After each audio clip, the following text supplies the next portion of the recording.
And that's what we're doing here is like save yourself first, which means cry out to God for help. The universe will throw you a raft. You're going to get the teachings you need. You're going to get the teachers you need, whatever it is. God, anyone who calls out to God will be answered. And it's just the humility it takes to cry out to God. That is how you begin your path towards the light. We're back, baby, with a brand new season of the It's Fucking Spiritual podcast. Join us each week as we have unfiltered conversations about how to transform your life. Our mission is to usher in a new era of spirituality where you don't have to be all love and light to live a life of alignment. Here, we honor all of it, the profound and the profane, the magic and the messy, and all things that make you human. So let's discuss the truth behind transformation and be unapologetic in our evolution. From manifestation to money, embodiment to energy, and all taboo topics, nothing is going to be off limits. Are you ready to live a life that feels just as good as it looks? Let's get fucking spiritual. Welcome back to another episode of the It's Fucking Spiritual podcast.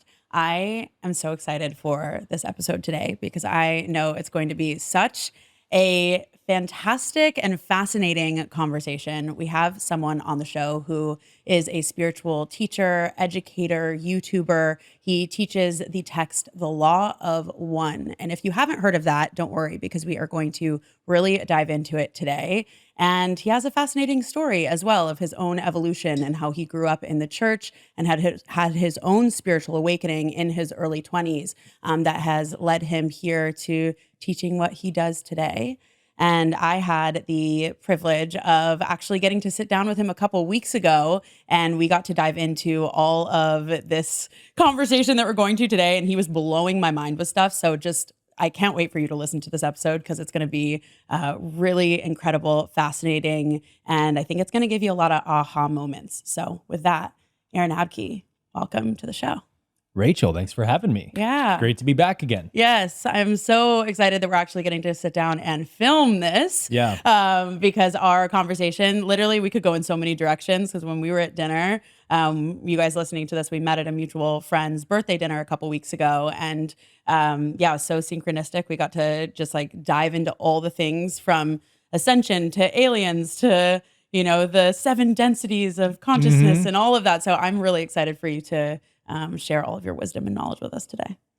Yeah. When you meet somebody, this happens more when we're kids, but like you meet somebody and you just connect on so many similarities. Like we like the same things, same sports, same whatever. And you just go nuts for like an hour and a half talking about all the things and rabbit trailing and then coming back to the, main conversation. That's how I felt when we connected. It was like, hey, I'm doing your podcast. Yeah. You're like, yeah, you are. And they're like, what are we going to talk about? And we just 90 minutes of literally, a podcast that didn't get recorded. Down the rabbit hole. I'm like, okay, we're going to have to save this. And it actually was so great too, because I'm like, now I have even more context. And I love when I have rapport with people before they come on the show, because I feel like it always just makes it that 100%. Much better for us to sit here and dive in. So I know you shared with me a lot about your story at that dinner, but I want for anybody listening to this, take us back to kind of how you were raised. I know you were raised in the church as a pastor's kid. You wanted to be a pastor yourself, and then had your own awakening at 23 that's led you on the path that you're on today. So tell us a little bit about what that journey was like before we dive into Law of One. Yeah, it's really my origin story in a way of growing up as a pastor's kid in an evangelical church. I'm actually a 3rd generation pastor's kid. And so it's just kind of been in my lineage to be a minister and work in church. So I was a very devout Christian growing up, loved Jesus, only wanted to do right by Jesus and never disobey the Bible and all that. And that's a great way to grow up. Like there's lots of beautiful spiritual virtues taught in Christianity. But for me, I kind of had the luxury of not needing to wrestle with the dogma so much because my dad didn't preach dogma very much.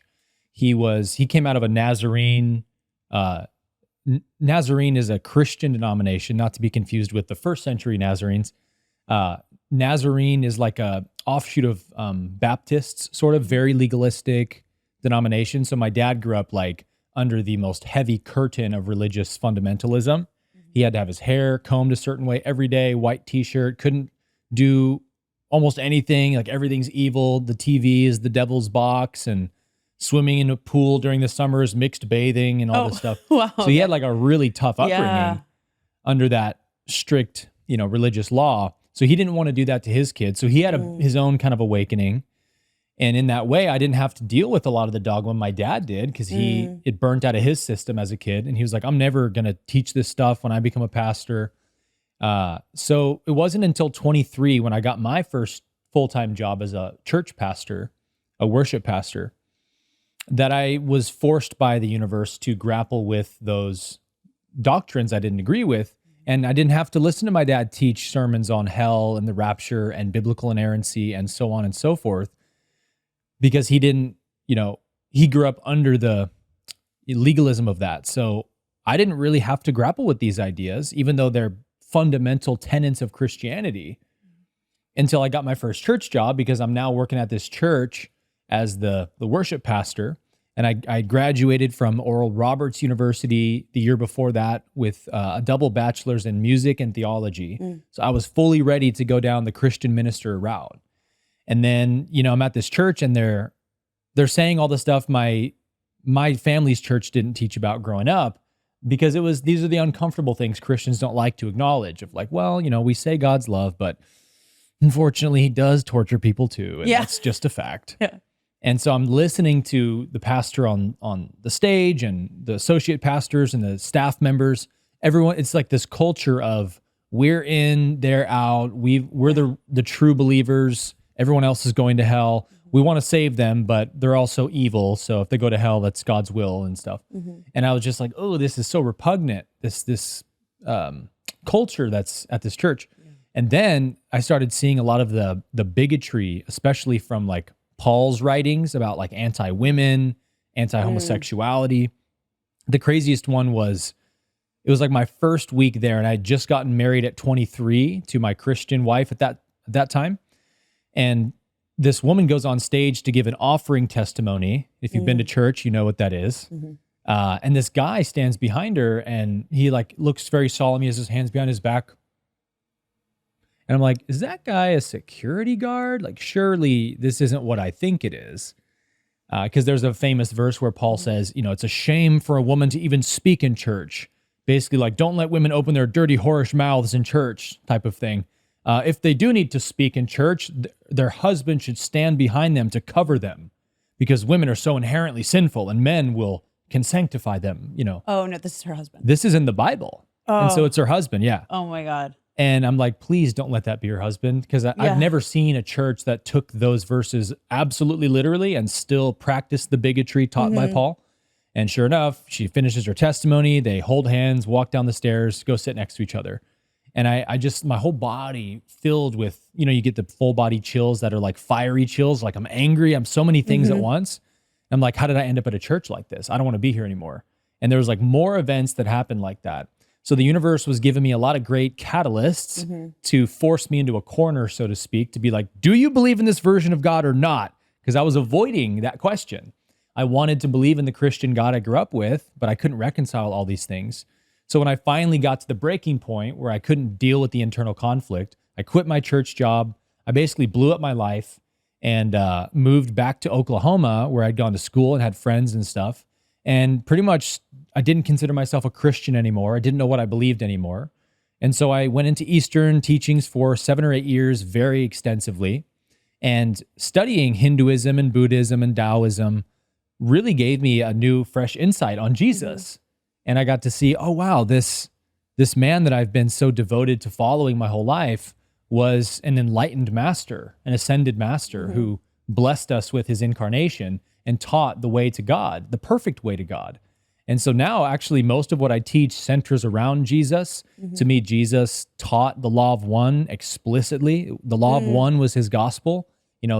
One commandment was what Jesus taught. Love God, love your neighbor as yourself. And if you do this one law, you fulfill the entire Old Testament, all the law and the prophets. So it's very like synchronistic with what I teach now, but it's uncanny to me how the universe does that. It leads you through this journey of the soul, the hero's journey, and you end up in a place where you're like, man, I could have never seen this coming, but this was the best possible outcome to the story. Yeah. Like I love where I am today, even though I had to go through so much suffering to get here. Yeah. Oh, wow. I know there's so many different directions that I could take this because you said so many little nuggets and things in that. And I know so many people listening to this are having their own version of walking this story of like, Yeah. I was taught one thing, and myself included, right? And in a different way, not in the church, but like I'm taught one way of being. I'm taught the way I'm supposed to be in society. I'm taught that I have to be a certain way, do a certain thing, think a certain way, or check the boxes of my life in order to be happy, and or do the right thing. And it's like so many of us have to have those moments of like being shown the contrast and being shown the dissonance and feel what it feels like in our body to like wake up to actually, I don't think that's true. I don't think that's real, and have our own awakening. It sounds like your father went through that even with his father. And it's beautiful how we do that in generations and continue to heal and awaken in that way. So I just so acknowledge you for following that path. And Yeah, likewise. yeah, thank you. I appreciate that. Yeah, and I want us to dive into the law of one. So like, when did you officially pick up the law of one? And I know there's probably so many moments within there that were challenging, and like when did you officially dive into that book? And when was the moment where you were like, I'm no longer in despair and my life's in disarray, but like, oh, I'm actually feeling like, okay, I'm going to walk this path, this direction. Yeah. Was there like a moment for you? There was actually, I sometimes will describe spiritual awakening like falling asleep at night, in that it happens slowly and then all at once. And when you, like, you've had nights of insomnia and you kind of toss and turn and you're like, oh, I just can't fall asleep. And maybe you toss and turn for a few hours. And then all of a sudden you're opening your eyes and it's morning and you're like, oh, I guess I fell asleep at some point. Yeah. Have you ever had those experiences? Yes. Isn't that what awakening is like? Where you're like, when did I leave that old pattern behind? You're like, I don't really know, but it just disappeared from my reality. That's a really good analogy. It's the perfect analogy. So, I mean, yes to both, gradual and sudden. But what the gradual led to my sudden experience, which was at 27 or 28. I believe it was in August of 2017. So I would have been 28. I was a full-time personal trainer at Google in the Bay Area where I grew up, and had gone through a really terrible dark night of the soul for many years, struggled with crippling, suicidal depression from all the stuff I'd been through, getting divorced at 26, leaving my religion, not knowing what I believe about God, having all my friends and family ostracize me as a heretic. I was in the deconstruction phase of Christianity for a long time. So I would go on Facebook and just be in these Facebook debates with Christians all day because I needed an outlet. Okay. And that just fills you with more negative energy. Yeah. So I was doing all these things that were compounding to create this horrible depression that I couldn't escape. And it really all centered around, I don't know what I believe about God. I'm not sure who God is, or maybe there isn't a God. And I went through that kind of closet atheist period as well, which was super necessary for the deconstruction. But it basically all came to a head on that day in August of 2017, when I would go to this balcony above my gym and listen to Eckhart Tolle, kind of relax, eat my lunch, watch the clouds pass by. And it was like the only time of day where I felt like I had inner peace and could rest from the constant mental storm I was under. And so a couple of months into doing this, I was listening to a lecture one day of Eckhart sort of making light of things our ego says to us. And then he would chuckle and the audience would laugh, and I started to laugh, and he did like a series of them, like 4 or 5. And it was things like, if only people could recognize how important I am, then I would truly be happy. And he laughs, the audience laughs, and I'm laughing because I'm like, dude, he's nailing it. These are all the things my ego says. And through the laughter, laughter can be a very powerful way to realize truth, right?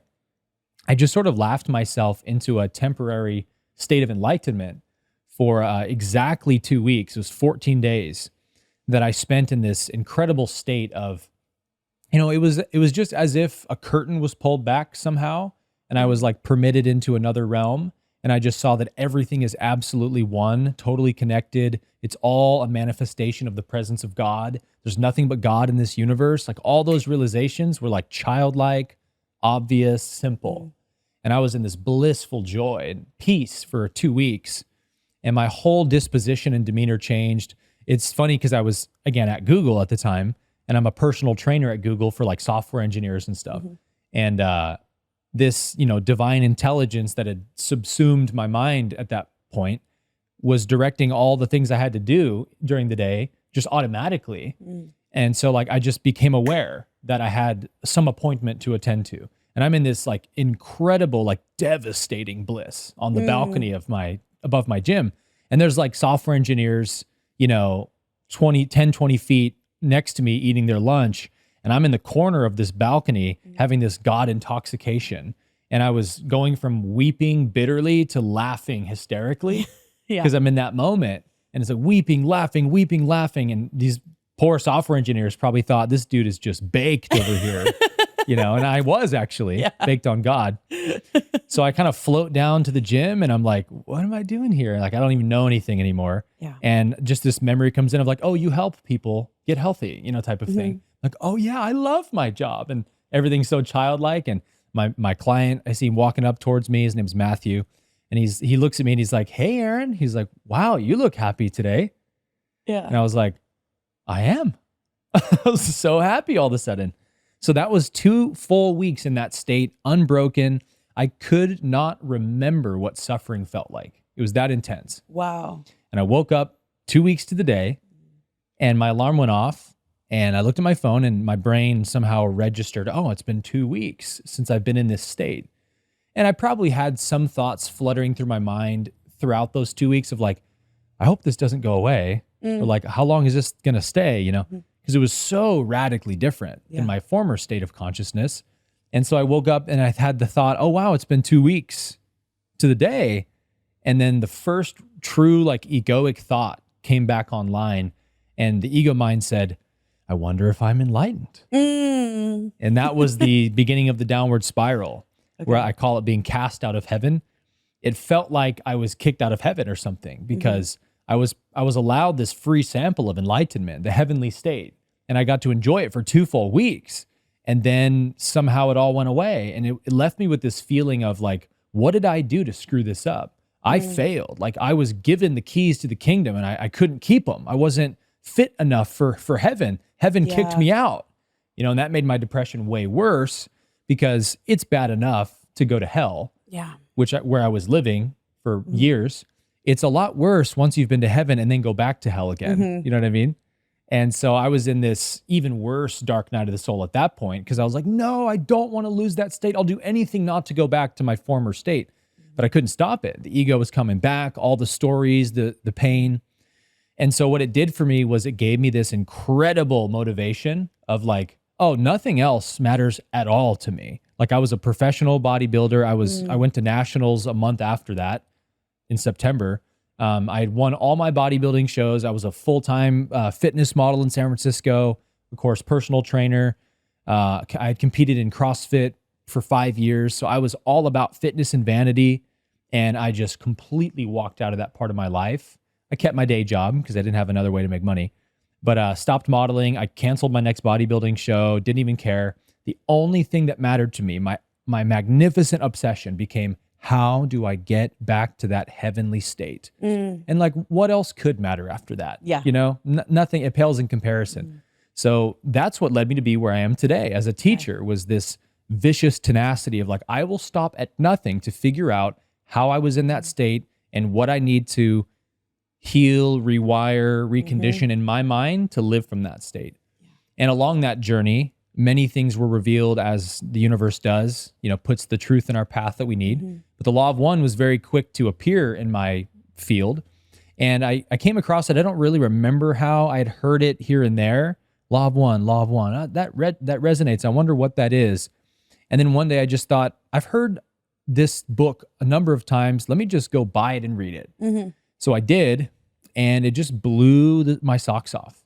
And I'm reading this text being like, this is the most profound material I've ever read. And I can't even think of something on this level. There's nothing else I could even compare this to. Yeah. And I'm looking on YouTube because it's very dense, intellectually dense, and kind of hard to unpackage to understand the full picture, this incredible picture of the universe that it's painting. So I wanted to understand it. So I'm reading it, listening to it, and I'm trying to watch YouTube videos about it. And there's like no content online about it.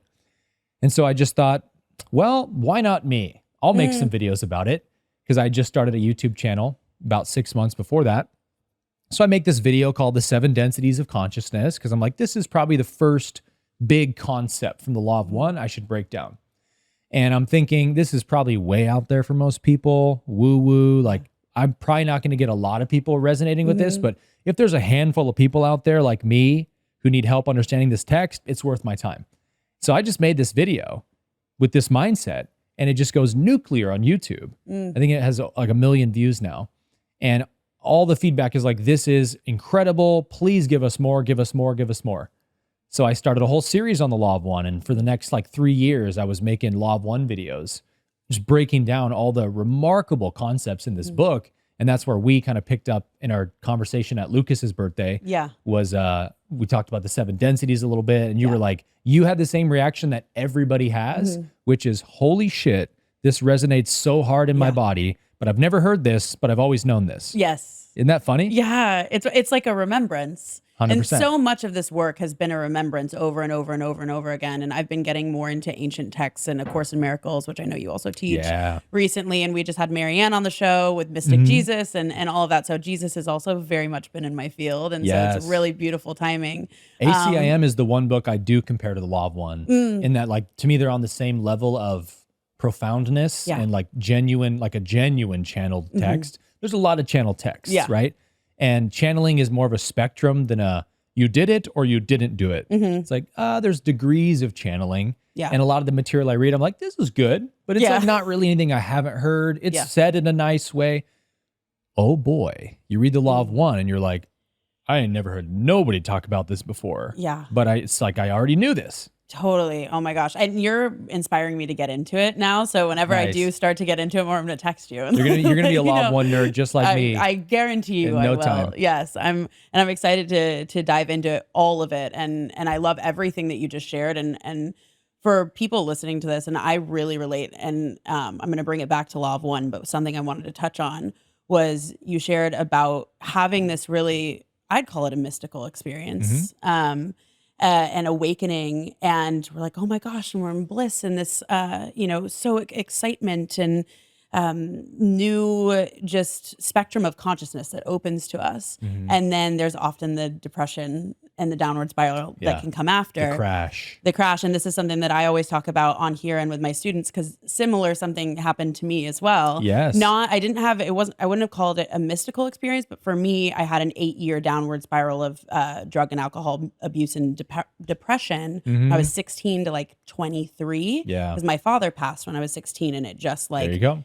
And I was atheist. So I had nothing, no framework. And I had this downward spiral for many, many, many years. And then one day I was in a freak accident and I heard a voice, and it was like, if you use this time wisely, because I had to be in a bed for 3 months. If you use this time wisely, everything you went through won't be all for nothing. Wow, nice. And that was how and then I started just like insatiably reading and self-development. And then I got into spiritual and manifestation, quantum physics, like all of the things for 3 months. I was like, I'm not going to take any pills that they give me. I'm just going to lay here. Good for you. Yeah. Because you probably wouldn't have had an awakening if you'd been on those pills. Exactly. And I knew that something in my life had to change because I had been partying and I was in a corporate job, and I was like, but all throughout I was like, I know this won't be all for nothing. Like one day I'm going to tell my story. And then when I was in my accident, the voice was like, this is the time. Yeah. This will be the foundation where you change your life. And then I this whole world opened up to me, and I didn't, and then the real work started of, healing is a thing. I have to like go through all of this. And then I actually went worse, not with drug and alcohol, but with my psyche, because it was, and that was many, many, many years as well. And so I say that all for anybody listening to this that's going through their own awakening. Sometimes I'm like, when we're in ignorance, we might be uncomfortable, but we don't really know why. And then when you have the awareness, or you have the awareness of what it could be, there's this excitement followed by like sometimes a drop of, oh, whoa, like, and healing. And actually, we'll get to the Kundalini thing later, because it relates to what you're saying big time. Okay, amazing. About the crash afterwards. Okay, I'm really excited to dive into that. Mental note. Yes, mental note. We'll get there. But yeah, I just wanted to note that for anybody listening too, is like this healing journey. I mean, it's an upward spiral is what I always say, right? It's like, feels like 2 steps forward, 1 step back, but that's a term from the Law of One. Is it really? Spiral. Yeah. Okay, I don't know And Great. It also relates to Kundalini, so I guess we'll just It does jump relate right to into it. where everything's aligned. Beautiful. So, okay, we're going to dive into the law of one. And I'm so excited for this because I'm such a nerd with how things just connect with each other. And what A Course in Miracles says is there's, one truth said in many different ways. And or Marianne says that. Yeah. And, and that's something that I'm really feeling into in any text and all the teachings. Like you can find the commonality in the thread throughout. And it's the human ego that ends up distorting it, like in organized religion and things. And so I'm really interested in the one truth. Yeah. And really curious for anybody that doesn't know about the law of one, how would you describe this text? And I guess maybe let's go into the 7 densities. Yeah. Yeah. Okay. Well, the quote you just said, there's a quote from ACIM very similar to that. Okay. And it's at the beginning of the book, and it says, this is a required course. Only the time you take to learn it is negotiable. Right. But the curriculum isn't negotiable. And that could mean lifetimes, right? Yes. Right. Oh, yes. Yeah. That's exactly what it means. Yeah. It's like everybody will come to the one truth at some point, and the curriculum is this is how you arrive at it. Forgiveness, knowing your oneness with God, all the principles it teaches. And the law of one teaches all the same stuff as ACIM, but from a very different language system. As you know, and maybe most people watching probably know, that ACIM has the heavy Christian language, and it uses Christian language as a teaching device because the terms we're familiar with from Christianity, like the Christ, Holy Spirit, atonement, salvation, on and on, sin, they mean the course pulls out the metaphysical definitions of these terms. And so it's like learning a new language when you read the course. Yeah. Law of One's kind of like that too, but the difference is the Law of One uses very scientific terminology, which I really appreciate about it because it's the one text I've seen that really bridges science and spirituality very well, in that I get a lot of messages from people, and I've even met people at retreats and stuff who are like physicists and scientists. And they were like, I always stayed far away from the woo-woo spiritual nonsense. Which is wild to me also. Because, they're coming from such a reductionist mindset. Totally. And spirituality is so opposite of that it's like they're just polar opposites. But there is a place where they do meet. And the Law of One is a great meeting place for those two things. And so I'll meet physicists that are like, yeah, but then I read the Law of One and I was like, oh, I can see how spiritual concepts actually can be scientific. So it's amazing in that way. So the question was 7 densities? Yeah. Sorry? Well, and really quick on this. Yeah. Well, actually, now this is just coming through to ask you. So, does the Law of One have a quantum physics component to it? Because for me, I had to crawl my way out of atheism because I always rejected the woo-woo and thought, oh, that's so stupid. Who would believe that? When I was young, in my 18 years old. Yeah. And when I was searching for answers, I really needed to, because I had so much judgment, crawl out of my and build a belief structure. And the way that I started was through looking at quantum physics and neuroscience. And when I started to understand how things relate in the quantum, and I'm no expert by any means, but I understood it at a top level enough that it started to click for me of, oh, this is if you look at the observer effect and what we observe, all of those things to me explain spirituality, but they just haven't caught up to 100%. So yeah, is that what the Law of One kind of? Yeah, there's a lot of principles from quantum physics that Ra, the entity who's being channeled, teaches in the Law of One. So to give your audience the context, Ra is the name of the entity, and Ra describes themselves as a 6th density social memory complex. What does that mean? And what that means is they're a group mind. And we're talking about the densities, which we'll get into right now, but the 6th is the second to last density of the 7. So they're very, very advanced. Okay. And it's a group mind, a social memory complex. It's their way of saying collective consciousness. So they, as they explain throughout the book, as they're asked, they are the planetary population of Venus from 1 or 2 billion years in the past. And the text, by the way, was channeled in the 1980s, 1980 through 84. And they did 106 channeling sessions. And when it was channeled, Ra says in the text, we were from the planet Venus a few billion years ago. Our planet was in the very habitable zone around our star. And so we enjoyed very rapid evolution because Venus is one planet closer to the sun than Earth is. And so it's much hotter, brighter planet. So Ra explains that their civilization evolved spiritually very fast because their planet, although it was a beautiful planet, wasn't as hospitable to life. It was a much harsher planet to live on. So the society on that planet didn't have the luxury of infighting and having tribalism and stuff. It's like, we got to stick together or we're all dead. I'm like, interesting, because they describe Earth as this most beautiful, luxurious planet in the perfect zone with every perfect habitation requirement needed for a species to thrive. And what did it create on Earth? It created a tribalistic, barbaric, warlike society. Because when you've got all your needs met in abundance everywhere, gorgeous planet, everybody wants to conquer it and own it, then you've got a lot of reasons to fight each other. You know, there's no common goal anymore. Right. Makes sense, right? Makes complete sense. Interesting. Yeah. So the way that the text came about was from a UFO research group in the 70s called L&L Research. Stands for Love and Light Research.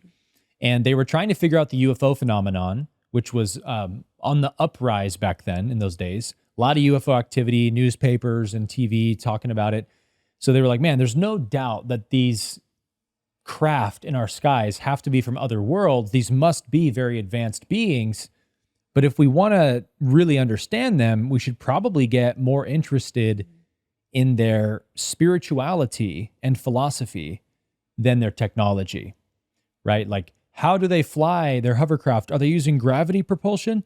Those aren't the most interesting questions we can actually ask about these beings. The more interesting question is, what is their perception of the universe? And you know what I mean? Yeah. And so they definitely figured it out the right way of like, oh yeah, if we want to talk to them, they must be on frequencies of consciousness far above ours. So they probably don't talk with language like we do. They probably can just communicate thought to thought. And so maybe we can channel them. So they started practicing channeling to try to communicate with ETs that are on our planet. And eventually they came to a contact with an entity named Ra. And it was the one woman in the group, of course, who did it. Women are always just naturally better channelers than men. And she was the girlfriend of one of the guys in the group. Her name is Carla. And she joined a session one day that he invited her to, and she was like, this is so cool. I want to learn how to do this. And she learned faster than everybody, became a better channeler than everybody, and got the first legit contact of anybody.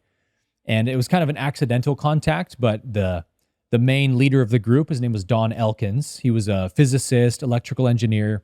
And he was like, oh, this is a legitimate contact. And he knew right away. So he was like, we got to do a dedicated channeling session with this entity. And that became the Raw contact with the three people, Jim, Carla, and Dawn. Jim was the scribe, translating everything into writing.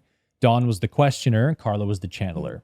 Okay, this is fascinating to me, and we're gonna get to the 7 densities, but I have one We're more gonna question. get to it at some point. We're gonna get to it. We have so many things. I'm like, this is gonna be a 3-hour podcast. So, okay, so how do they know that they're getting a contact? Like, do you know the process for her to open up to become the channel? What did that look like? If somebody wants to practice that, what does that look like? They go into great detail about it in the Law of One. Okay. There's a whole introduction to the text you can read that's very long and very interesting. But Carla they did trance channeling. So it's not like Bashar or Abraham Hicks, where they're up on a stage talking to an audience channeling. It's like, eye mask, heavy blanket, dark room, candles. They put, she grew up Christian as well. So Ra told them, if you want to increase the contact, put a spiritual symbol right next to her head that means something to her. So they opened the Bible to the book of John. They had some incense, and they had to do certain angles for the energy to be perfect. And it just helped the contact be more clear. And she would go into a trance, and according to her and the team, she would have no memory at all of what transpired. Okay. And so like they were, I think, 15 or so channeling sessions in before she had any clue what they're talking about. That she just knows, like, I channel this entity when I go into trance, and they're telling me it's super profound. But it's like, I think session 14 or 15, Dawn asks Ra during a session, they're like, can we show Carla the material that she's channeling, or would that mess with the contact? And Ra says, oh, of course you can show her. Like, it will have no effect on this contact because we basically take over her body, and she's in the astral planes with us in the 6th dimension. Her consciousness is. So yeah, it's no problem if you tell her the material. And one of the first ones they describe is the 7 densities. Okay. Wow. And I'm guessing her ego has to just not be there. Exactly. Right. So that she's not interfering with what wants to come through. Yeah, which is hence the trance, right? Yeah. The trance is the only real way to get the ego out of there. Yeah. Wow. It's so fascinating to me. It's so funny because me 4 years ago, I've been like, this is crazy. What is this nonsense? And the farther down I get on the path, the more I'm like, I know nothing. Yes. And, I'm so much more open to all of this. And now it's just so fascinating to me. And it's just, and then when you read things like this, it's like, it just feels like full truth. Yep. Yeah. That's Beautiful. how you know. That's how you know. Okay. 7 densities. So yeah, how would you describe that with the 7 chakras? So the easiest way to describe it is if you understand the chakras, then you have a big leg up on understanding the 7 densities, because the 7 densities are like the chakras of the universe. It's the 7 colors of the color wheel: red, orange, yellow, green, blue, indigo, violet. It's also the 7 notes on the musical scale. Like, it's an archetype that repeats itself, right? Colors, notes, and the progression of consciousness. So they use the term octave for universe, which I really like, because they say, just like a musical scale, like on a piano, you start in C major, you play the scale, and when you get to the 7th note, the 7th note is that dissonant note that really wants to make you hit the next octave to finish it. And so when you hit that next note to go back to 1 octave higher of the key of C, they say that's like a new universe. And every new 8 notes on the piano would be like another universe. So they're all connected. Okay. And they say everything that was learned in the previous universe, all the data that was gathered, is given to the next one to start and go from there. So it's like each universe builds on the previous one, and they pass laws, archetypes, and things like that. Oh, which makes sense. So it's essentially like the universes are ascending also. Yeah. And it's like, you could say ascending, but it's also not really ascending because it's forever. Okay. So it's just like this endless blob of clay morphing into new shapes. It's not really ascending like towards a destination. Okay. In fact, they describe the explosion and implosion of every universe like that as the heartbeat of the creator. Like every universe is like one heartbeat of God. Wow. Okay. And there's so many questions. Is there like only one universe at a time and it's... Nope. Okay. They all exist simultaneously. Because, that was also what I was going to say. So, but everything's happening at one time. Yeah. We experience it as a linear thing. Right. We feel like there was a universe before this one and there's one after this one. But we're in the space-time realm. From the other side, the time-space realm, it's all like, I give the analogy of you're looking at a Monopoly board and you've got your character and you're moving them from square to square. From your character's perspective on the board, they're at one square. And when you move them, they feel like they're progressing linearly. Like, I was in that square, now I'm on this square. Time is moving forward. But you, the game player, are looking at the whole board at all times, and you can just move the player around. Yeah. That's kind of what the other side is like. Everything's simultaneous from the astral plane. So wild. Yeah. That's fascinating. So the densities represent the blueprint, you could say, of the path of the soul's evolution. So evolution is an illusion because what we truly are is eternal and is not in a process of becoming. But for God to really know itself and enjoy itself, it has to have this illusion of linearity and time and all of that progression. So the densities are the progression of consciousness. A density, in a sense, represents the speed of the photon. We talked about this at the dinner. And if you have 2 photons and this photon is vibrating 100 times per second, but this photon vibrates 1,000,000 times per second, which has more density of light? The 1,000,000 times per second. That's what density means. It means the concentration of light, how much light there is. And so the more light there is, we know light is information.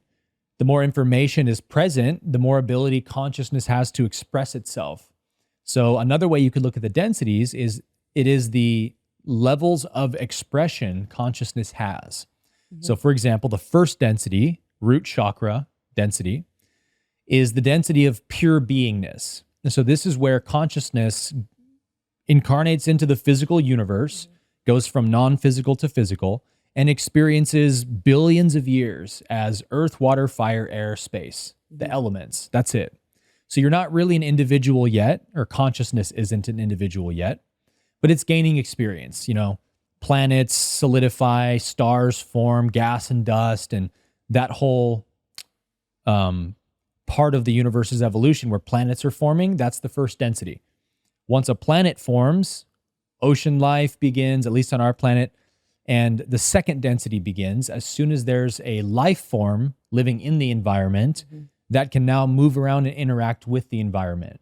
So it would have been something like, a single-celled organism, microbial life, and then fish life, and then insects, animals, plants. It evolved from there. But that whole spectrum is second density, which correlates to the sacral chakra, the orange ray. And that's the density of awareness, where now you are an individual. Like in first density, you're just the environment itself. You're the rocks, you're the lava, the volcano, the ocean, the sky, the clouds. So it's a more diffused awareness. In the second density, it becomes more localized and it becomes plant life, animal life, etc. And after many, many more millions of years, eventually, consciousness gains enough experience in the second density to evolve to the third.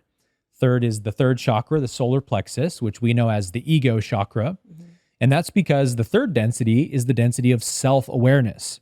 When the entity can now become self-aware and understand I exist, and now I can think about my past, my future, who am I? That's third density. And as far as we know, humans are the only animal on our planet who's reached third density yet. I have some theories that dolphins might be there. But this is where humanity currently is. We're trying to graduate to the fourth density, which correlates to the fourth chakra, the heart. That's the green ray energy center that represents love and unity. It's the awareness of unity, right? Although you're black and I'm white, you're skinny, I'm fat, whatever, like we look different. We're all one in the same essence. We come from the same source. We have the same needs. We need each other. We depend on each other. We should love each other. That's a fourth density state of consciousness. And I think we'd both agree humanity's not quite there yet, but trying to get there.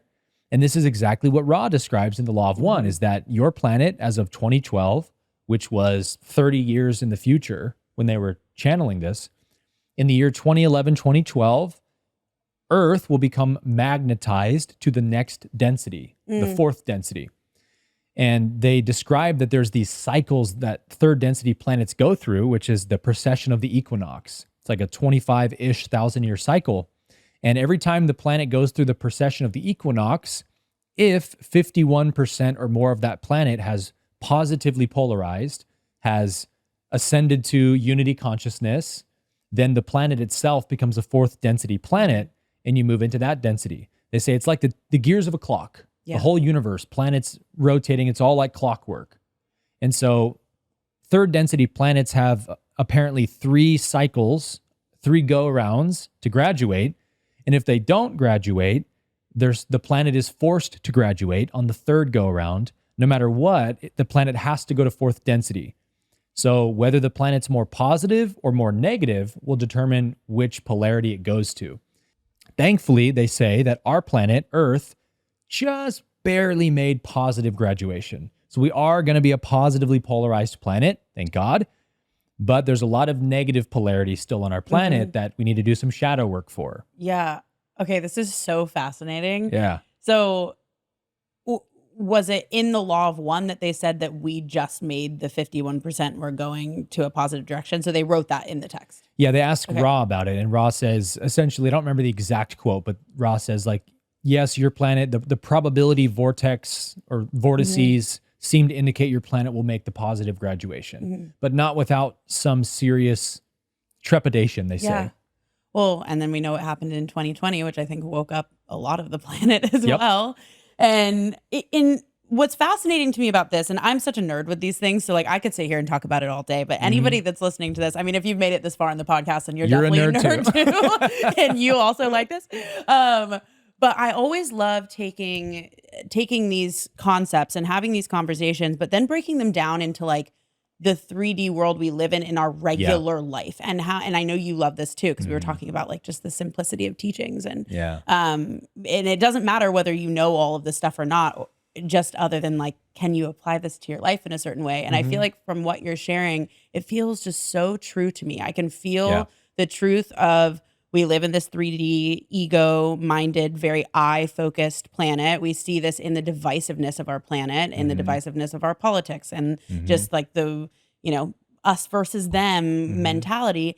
And also, and you talked about it at the dinner, of like the color spectrum and how we, are like just now, if we're in yellow, the yellow right? chakra, right? We're just now moving into the green, and there's some shades of green, and you can feel it. I mean, we feel it in our communities and the people that we're around. It's like, I can feel the conversations that we have and like moving into love. And so how does someone actually like, okay, I want to support, myself. I want to support this planet and moving in that direction. I guess for me, it's like, how does somebody actually start to apply these teachings in their life in a way that, that is fruitful for them, and also like to the direction that we want to move as a society.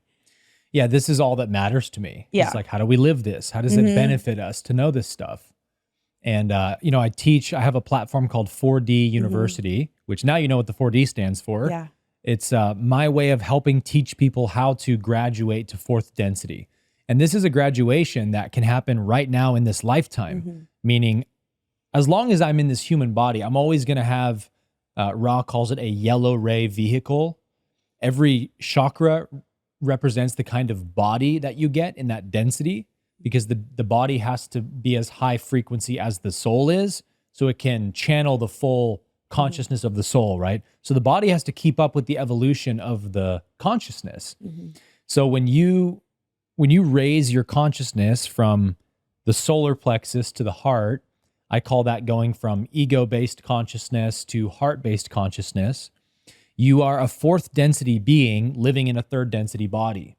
And that's the unique component of third density, which I didn't mention yet, is that this third density plane in all the universe, and any planet in the universe, it's very much kind of like a wild card in the 7 densities, because the third density is the only of the 7 where we have this phenomenon called the veil of forgetting, where souls, when they incarnate onto a third density planet, it's a clean slate wipe. You have no memory at all of where you came from. You have to fully play the human game. And so it's that veil of forgetfulness that we all go through when we incarnate here. And it's that veil that gives us the catalyst we need to evolve and polarize to the positive. Because when you forget that all is one, now you're subject to the world of suffering and pain until you remember that all is one. Yeah. And so it's this catalyst that, like you mentioned, on our planet, our planet definitely is evolving. There's no question. And very rapidly, I would even say. Yeah. But it's the negative polarity on our planet that's forcing that evolution. Because the negative polarity on our planet is getting very desperate for power, because they're seeing the awakening happening. Yeah. And they're like, how do we take these people over before they wake up too much to where it's too late? And we can't control them anymore. So we're seeing this desperation from the negative polarity, which wakes people up more. So it's all part of God's grand design, that the darkness catalyzes the light catalyzes the darkness. It's this amazing balance. But that is what third density is for, is they call it the choosing. This is the choosing ground. Like if you're listening to this podcast right now, your soul came here to play the choosing game, which is, which polarity does my soul want to be for the rest of my evolutionary journey? And the way that, so like the negative polarity actually can't progress past a certain point, because the negative polarity is based in illusion. And so Ra calls it the path of that which is not. And that which is not is separation. There is no separation. But the negative polarity, nonetheless, creates it in their mind and acts it out and tries to take power over others. And that happens all the way to the beginning of 6th density, Ra says. And then the negative polarity can't progress any further. And eventually they concede and say, okay, the positive polarity is the true polarity. And they reverse to the positive and finish their evolutionary journey. So like, even though they're not equals in that regard, like polarity is designed by God to be the mirror, right? If God is love God is one. That's all God is, and all God can ever be. God is only good. There is no evil in God. The Bible says this. A Course in Miracles says this. Every religion says this. Well, then how does that God come to know itself if it's the only being that exists? So it has to project a opposite from itself. It has to imagine, let's say, an opposite from itself, and then it has to interact with that opposite to know itself. So the negative polarity, although it's not real, it's an illusion, it's nevertheless a divine creation that allows God to know itself. So everything is equally valid from the law of one's perspective. Everything is serving the creator. And Ra even says it's impossible not to serve the creator. Because everything is really, if you think about it, everything is just data going up to the source. Yeah. Right? Every experience you have is just data that God is learning and knowing itself through. So the law of one teaches a very the path is love and service to others. Even the negative path, we are not to judge them. We're not to fight them. We're to see them as our divine brothers and sisters, but they've chosen their path. And so we respect that. And we've chosen our path. And so we got to be true to our polarity, which means we can't give in to the plans of the negative and do whatever they say and let them take us over and stuff, because then we'd be abandoning our polarity. So it's this amazing balance where it's like, yeah, we're opposites and have the exact opposite intentions, but I love you and you're playing your part and it's all good. So I appreciate that aspect of the law of one very much. That's amazing. And so challenging to the ego. So challenging. You know, and in A Course in Miracles too, as I was going through the workbook, I'm like, this is a part of me is dying inside. It's and I can tough. feel it. Yeah, because and still just see the perpetuation of like, oh my gosh, I have to love the person or love the beings or communities that I'm feeling are wronging me, and yet that's perpetuating the us versus them. So really, you'd say, if we want to live this work, the simplest thing is to return back to how do we see things through loving eyes? How do we see things through oneness? In our relationships, in our triggers, in our daily life. And for me, what that's looked like is I've done a lot of somatic work, and it's like, how do I get connected into my breath, into my body, into my heart? How do I open as love in this moment? Like over and over Every and day. over again. Yeah. It's a practice. It's a practice. It's a practice. Yeah. So beautiful. And so also you said that, so in the fourth density, I would assume that when we're returning into love, then there isn't the negative polarity, but you said it goes until sixth density. So what does that look like? Yeah. So to graduate to the fourth density, you can graduate two ways, positive or negative. And this is where the quantum physics comes in that we opened with, is that Ra describes polarity, that it works exactly like in the quantum universe, in that every particle has to have a charge, positive or negative, before that particle can do work. The term is work in physics. And work means the ability to create change in the environment. So they say consciousness is identical to that, meaning we're all kind of like particles. We have to choose a charge. And then only after we choose a charge can we create change in the environment through consciousness. So you see like very advanced spiritual beings, sages, Jesus, performing miracles. Some sages are known to bilocate, teleport, levitate. There's all these, hundreds of sages that have been said to have done many miracles like this.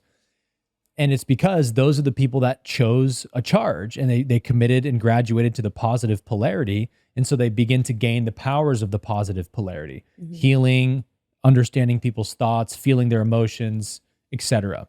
So you can do that to the positive or to the negative.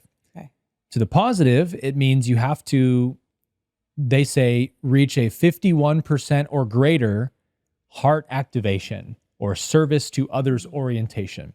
And the way that I translate that is that, do you live at least 51% of your life genuinely from your heart? Meaning, do you actually feel love for people and do you feel connected and grateful 51% of the time or more? And, that's not necessarily an easy grade to reach, but nevertheless fully available to anybody that wants it. And I think we should all take a moment to give gratitude to Source for not making the requirement 100%. Yeah. Because we'd be here for a lot more lifetimes. But this is, again, the beautiful part of the law of one, is that it explains why is this planet so freaking painful and difficult if the universe is bliss and oneness. And they say because in that third density where every soul has to choose a polarity, and you don't get out of this realm until you choose one, your soul reincarnates over and over again, tasting the darkness, tasting the light over and over until you're finally like, okay, I've tasted both enough. I choose the light. And then you finally commit to a spiritual path and you forgive people. You open your heart. You become humble. That's when the universe says, this soul is ready for the next density. So you kind of have to learn the lessons of the following density while you're in this one. Does that make sense? Oh, it makes complete sense. You're like clicking so many things in my brain right now. It just clicks. It really clicks. This makes so much sense to me. Yep. So basically our soul, if we are in a human body right now, so everyone listening to this has reached a certain point in their own evolution to now be a human. Yes. Okay. So they've already been through first and second density. Okay. And probably many third density lifetimes. Yes. So, and we don't remember because in every lifetime we don't remember. And then we go through the process of awakening or waking Because it'd be like cheating to know what you're doing here, where you came from. Okay. You would know all the lessons you need to learn. You can cheat the game. The source wants it to be a fully organic decision where no outside influences at all. And like God doesn't judge. If somebody wants to choose the dark path, they can. And God wants that to be a genuine choice. Does that make sense? Yeah. Wow. There's so much I could say around that too. I Or know like it. more questions. I'm like, there's so many things.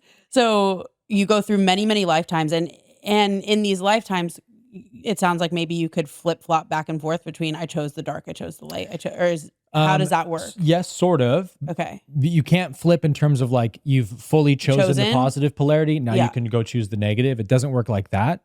So, when you choose your polarity, it's because you know your choice. You're going to the light. Nothing's going to stop you. So you would never go back to the darkness at that point. right. But the flipping does happen later in the sixth density to every single soul who chose the negative. They have to eventually concede oneness is the highest truth. And they reverse polarity to the positive. Okay. Wow. So basically you're in each lifetime, you're so split that you haven't chosen. You're like kind of living some. Maybe. Yes. Okay. So they call it the sinkhole of indifference between the positive and negative. They say most souls are still floundering in the sinkhole of indifference. They haven't chosen yet. The analogy I use for this is imagine third density, which is the realm we all live in now, is like, you're in the middle of the ocean treading water with millions of people in all directions. That's kind of what third density is like. It's like we're all kind of struggling, drowning, trying to keep our head above water. But some of the souls are like, I got this. I'm a good swimmer. I can do this all by myself. And they're not trying to find safety yet. Other souls that are getting tired are like, I think I'm going to drown. I better find safety. And they look, and off in the distance, there's a glowing, bright green, heart-shaped boat. And they're like, that looks nice. And then they look, and over on the other side of the ocean, far in the distance, there's this black pentagram-shaped boat with luminous clouds and stuff, ominous clouds. And the soul is like, which one looks better to me? Like, which one should I swim towards? And most souls, the law of one says about 90% of all souls in the universe choose the positive polarity. But you say, I like that green heart-shaped boat better than that one. And you swim in that direction. And you're getting tired and you're losing breath. And you're like, I don't know if I'm going to make it. Spiritual awakening. You're crying out for help. Help, help. And somebody on the boat sees you and throws you a life raft, and you grab onto it and they pull you on, and you're on the boat catching your breath, and they're like, you're safe, my brother, you're safe. And then they stand you up, you get your sea legs, and they're like, now grab a life raft and help other people. Yeah. And that's what we're doing here is like save yourself first, which means cry out to God for help. The universe will throw you a raft. You're going to get the teachings you need. You're going to get the teachers you need, whatever it is. God, anyone who calls out to God will be answered. And it's just the humility it takes to cry out to God. That is how you begin your path towards the light. The other people in the ocean who are like, I don't need help. I'm a great swimmer. Eventually they're going to drown, and then they're going to just plop from the sky back into the ocean in a new body and do it all over again. And that's the picture you can imagine of third density is like people falling from the sky, incarnating, people drowning, people swimming to the dark, people swimming to the light. And it's like, what are you going to do in this madness? You've got to make a choice. And it takes us a while to figure out that we have this important choice to make. Wow. Your analogies are on point. That one works, right? That's so good. Okay. So I do like analogies, I'll be honest. It's great. And because it makes it so like applicable and understandable. Like, yes. Like you got to see it. You've got to see it. Briefly interrupting this episode for a very special announcement. If you are someone that has been loving this podcast, that you love this work, you really are ready to deepen in your own feminine embodiment journey, you are ready to expand your capacity to receive abundance and what you desire in your life, and you want to do it all in sisterhood, and you want to travel out of the country. Drum roll, please. I invite you to join us in Costa Rica in May of 2025. We have officially opened the doors for our Costa Rican Expanded Woman Retreat, where we are going to spend 5 days and 5 nights together in the jungle of Costa Rica and just go really deep together in sisterhood. So if you have desired to attend one of the It's Fucking Spiritual retreats and you want to join us in Costa Rica, it is going to be such an incredible time. There's going to be organic food. There's going to be deep workshops and so much bonding and sisterhood and beach bonfires and excursions and all of the things. And honestly, you guys, every single time that I have taken the leap and gone to something in person, my first ever retreat as an attendee was in Costa Rica. And that is where this podcast idea was actually born. And so every single time that I have chosen to take the leap and I've gone somewhere in person alone and nervous and ready for my expansion, there is so much transformation on the other side. It is honestly how I have built my life, has been from taking multiple days to go really deep, to receive reflections in sisterhood, and to really claim what I want out of life. And I invite you to do that with us if it's something that's calling you. This is by application only. So definitely go and fill out the application in the show notes. There's going to be so much information about the retreat, the dates, pricing, all of that in that application, and go and take a look. And if it's calling you, definitely apply. Even if you're on the fence, definitely apply and we will review your application. And if you have any questions, you can email us at support@rachelgibler.com. And we hope that we will get the chance to meet you in Costa Rica in May.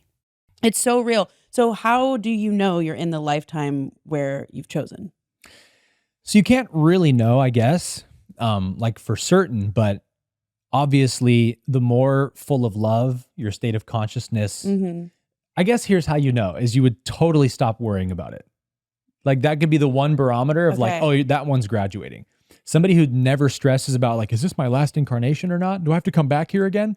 If you have any resistance to coming back here again, you probably aren't at that 51% mark yet, because you've got to have so much love in your heart that you're like, it's all perfect. It's all God's design. And look, even though there's suffering here and there's injustice here, we're all eternal souls. This is just really a dream at the end of the day. Nothing happens to what we fundamentally are.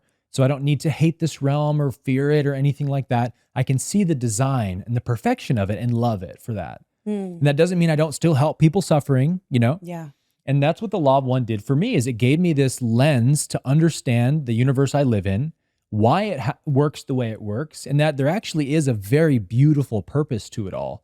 And you can start to see it in your own life, especially once you understand some of these principles we're talking about. Yeah. Okay. Wow. So yeah, so I guess you don't really know, but it sounds like you can. So would you say that that's enlightenment? For sure. Okay. Yeah. Enlightenment is the next phase of human consciousness. It's not just some rare state that some rare beings achieve. It's absolutely the next phase of human evolution. But it's been very misunderstood. And the Law of One, again, does a great job at helping us understand what it really is, which is its fourth density consciousness. It's the ability to live from your heart. We also call it mind-heart coherence a lot of times, because it's not like you're trying to destroy your ego and get rid of it. You're trying to, the other analogy I'll use is like your ego is the CEO of your mind. It's in charge. It's running all the business. And you're trying to fire the ego from the CEO position and hire the heart to be the CEO of the mind. That's not easy to do. It takes time and practice. But it's not as if you're like, get out of here, you despicable ego. I never want to see you again, because that's not loving. It's more like, hey, ego, you were a pretty tyrannical CEO, so we're going to demote you. You're not meant for that position, Yeah. but you're a really great software engineer. Let's put you in this nice cubicle and we'll give you a job, Yeah. but you're going to listen to the heart now. That's what we're trying to do. So good. Wow. Yeah, so good. So, all right, last question on this, and then I want to go to Kundalini. Yes. But before we do, so I can make final sense of this. There's so many more things, but Yep. okay, so it's reaching. So I guess if you're choosing the positive path, you're connected with your heart. You're letting that lead, even if your ego still sometimes comes through, right? You're allowing that to lead 51%. So I'm guessing, I only see a path in which like you have some sort of awareness of this work in some way, right? And I mean, I guess there's people that could just be living from their heart, and that's also maybe they don't have an awareness of these teachings and work. But if you're choosing the, say, negative polarity, is that someone who has an awareness of how this works and chooses to use it for their own power? Almost certainly. Okay. But not necessarily. It's possible somebody could graduate to the negative without knowing that's what they're doing or that there is such a thing. Yeah. Because it just matters how much your soul is consumed by the desire for power over others. Okay. So the same is true for the positive, meaning you could graduate without even knowing what graduation is. I mean, I bet the Buddha probably didn't know about the 7 densities and sure. But like Buddha would know about that there is a higher realm to go to for sure. Yeah. The big missing piece here, I think, before we go to a different subject is going to be how each polarity polarizes. Okay. And that's on the positive polarity, it's through service to others. On the negative, it's service to self. So they call it the service to others polarity and the service to self polarity. And some of the confusion Law of One students have is, well, does that mean that the positive polarity is supposed to just martyr itself and serve everybody and, like, screw me, I don't get to keep, make up for my needs. I just have to help other people with theirs. And that's not at all what it is. Ra says all service is service to self because there's only one being. But the positive polarity serves itself by serving others, knowing that we're connected. So by universal law, it's impossible for me to bless you and not be blessed myself. Impossible.